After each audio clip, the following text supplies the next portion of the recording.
सुखन के आसमां पे के मैं कामिल बनाता गए, फिर उसके बाद उसको रौनक मैं फिर बनाता गए। किसी को इज्जत और शोहरत अगर देने पे आ जाए, बनाता गए वो खैराबा उसमें दिल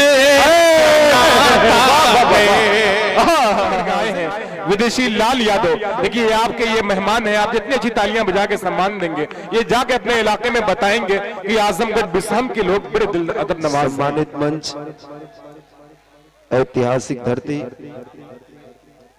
और चूंकि प्रधान जी की पूरी टीम और निजामत कर रहे हैं और इस जश्न के आयोजक, संयोजक और पूरे यहाँ पे नौजवान साथी, मीडिया के साथी, जितने भी कवि कवित्रीगण बैठे हैं, सबको मैं प्रणाम करता हूँ। एक ही लाइन प्रधान जी की तरफ से कि प्यार नहीं खेली खल, प्यार नहीं खेली खल, अरे हाथ के लकीर में, क्या बात है, नहीं खुदा कदीर में ये जान।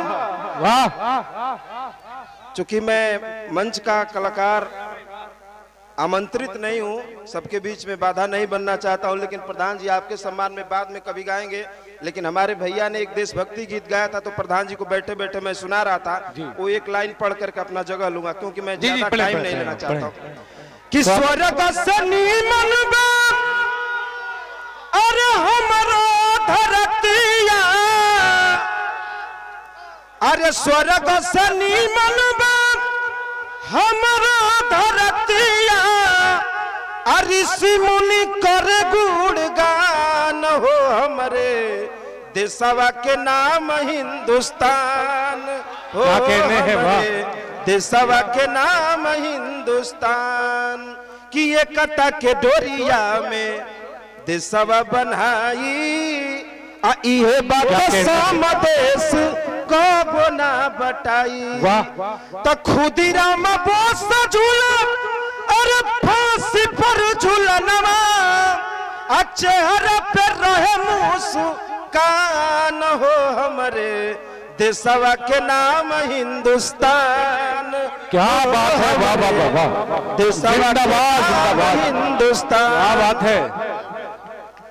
और चूंकि मैं इस मंच के लायक नहीं था, लेकिन आप लोगों ने लायक बना दिया, और खलनायक नहीं बनना चाहता हूं, चूंकि हमारी सभी कवि कवित्रियां बैठी हुई हैं, इसलिए यदि आप लोग तो मुझे बहुत ही सपोर्ट कर रहे हैं, सहयोग कर रहे हैं, लेकिन बात कि हीरा मोती फरे जवनी देश के धरतिया, पावन पवित्र बाटे यहाँ के प्रीतिया। क्या कहने हैं ये नफरती लोग जो आ गए सरकार में, इनसे मैं कहना चाहता हूँ कि हीरा मोती फर जवनी चचा हो देश के धरतिया, पावन पवित्र बाटे यहाँ के प्रीतिया।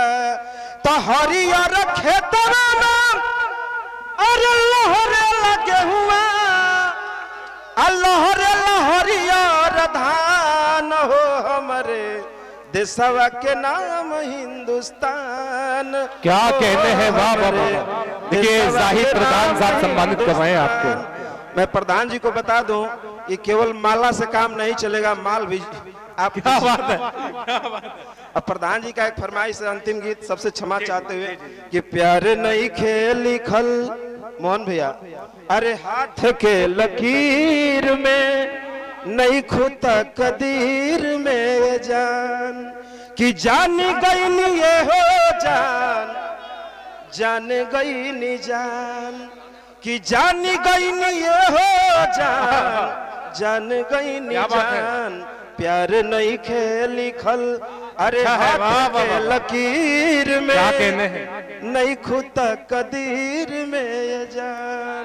क्या बात है। जय हिंद, जय भारत। मौका मिलेगा तो फिर सुनाएंगे। आप सबका बहुत बहुत धन्यवाद। जी मुझे दोस्तों, अब आइए फहरिस्त